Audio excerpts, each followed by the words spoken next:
마태복음 5장 44절 말씀입니다. 나는 너희에게 이르노니 너희 원수를 사랑하며 너희를 박해하는 자를 위하여 기도하라. 아멘. 온가족 예배에 오신 여러분들을 환영합니다. 마태복음 5장은 산상수훈으로 시작됩니다. 산상수훈의 시작인 팔복을 통해 예수님은 하나님 나라 백성이 누려야 할 보호, 하나님 나라 백성으로 살아야 할 삶의 원리를 알려주셨습니다. 세상의 소금과 빛의 비유를 통해 하나님 나라 백성의 정체성과 사명을 일깨워 주셨고, 하나님의 온전하심처럼 하나님 나라 백성은 온전한 사랑으로 살아가도록 말씀하고 계십니다. 죄인을 품어 사랑하시는 하나님의 그 사랑을 본받아 우리들도 온전한 사랑을 베풀기를 원하십니다. 오늘 본문 말씀을 통해 맹세와 복수, 원수를 대하는 자세를 살펴보면서 온전함을 이루는 구체적인 방법을 알아보고자 합니다. 온전함을 이루는 방법으로 첫 번째 제시되는 것은 맹세를 대하는 자세입니다. 맹세가 생각날 때는 정직을 기억하시기 바랍니다.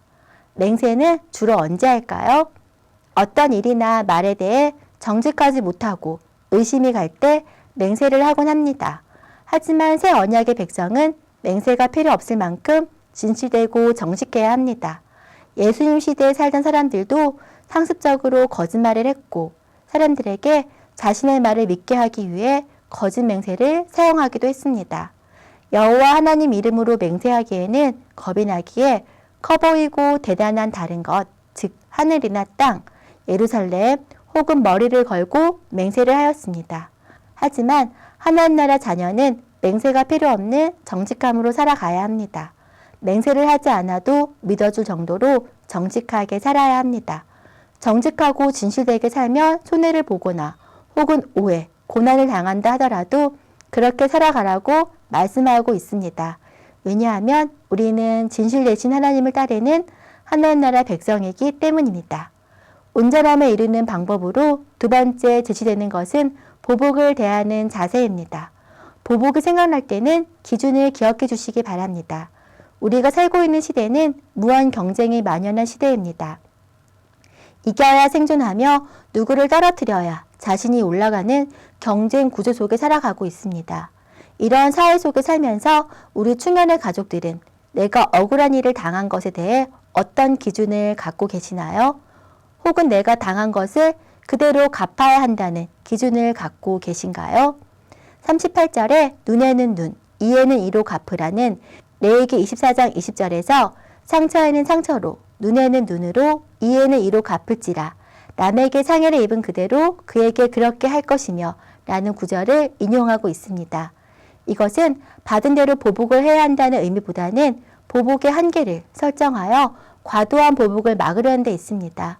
바로 율법을 통해 인간의 잔인한 복수 욕망을 철저히 통제하는 것이며 개인의 보복이 아닌 법정에서 죄에 대한 징벌을 내리는 것입니다. 하지만 시간이 지나면서 율법이 개인의 권리와 의무를 말하는 것으로 왜곡되어져서 오로지 복수에만 치중하는 것으로 오용되어졌습니다. 율법의 의도와는 다르게 개인의 보복으로 사용되어졌습니다.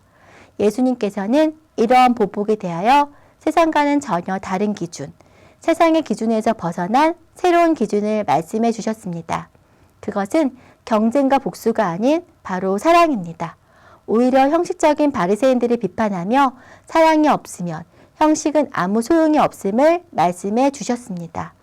가장 큰 계명인 하나님의 사랑, 이웃사랑이 최고의 율법의 완성임을 알려주셨습니다. 예수님의 말씀처럼 보복에 대한 세상의 기준이 아닌 모든 것의 사랑을 기준으로 삼는 그리스도인 삶이 되시기를 바랍니다. 39절에 모욕을 당할 때에도, 40절에 손해를 봤을 때도, 41절에 부당한 취급을 받았을 때에도 대적하지 않고 예수님의 십자가 사랑을 기억하며 사랑으로 대하시길 바랍니다. 죄와 악은 미워하되 죄인을 미워하지 않고 용서하시길 바랍니다. 모든 권세가 하나님으로부터 말미암았음을 믿고 사랑과 용서로 나아갈 때 손해나 아픔이 아닌 더 큰 평안이 임할 줄 믿습니다.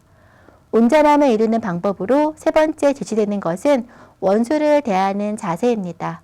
원수에 대해 생각할 때는 사랑을 기억해 주시기 바랍니다. 앞서 말씀드린 두 번째 사랑의 기준과 같은 맥락입니다. 근본적으로 영혼에 대한 긍휼과 사랑은 하나님이 원하시는 천국 백성의 삶입니다. 44절에 원수를 사랑하고 박해하는 자를 위해 기도하라. 이것은 의지적인 결단이 선행되어야 가능합니다. 우리가 말씀에 의지하고 결단하며 나아갈 때 성령님께서 우리를 변화시켜 주시며 온전히 넉넉히 도와주실 줄 믿습니다. 나의 힘이 아니라 성령의 도우심으로 인해 행동뿐만이 아니라 내면으로의 용서와 사랑의 마음으로 원수를 대할 수 있습니다. 왜냐하면 하나님이 온전한 사랑으로 우리를 먼저 사랑해 주셨기 때문입니다. 우리는 하나님의 그 온전하신 사랑을 받은 자들입니다. 우리의 가족과 이웃뿐만이 아니라 원수를 대할 때도 하나님의 사랑을 나타내는 충현의 가족들이 되시기를 소원합니다. 맹세를 하기 전에는 정직을, 보복을 하고 싶을 때는 기준을, 원수를 대할 때는 사랑을 꼭 기억해 주시기 바랍니다. 이것이 하나님 나라 백성으로 살아가는 참된 길, 평안의 길입니다.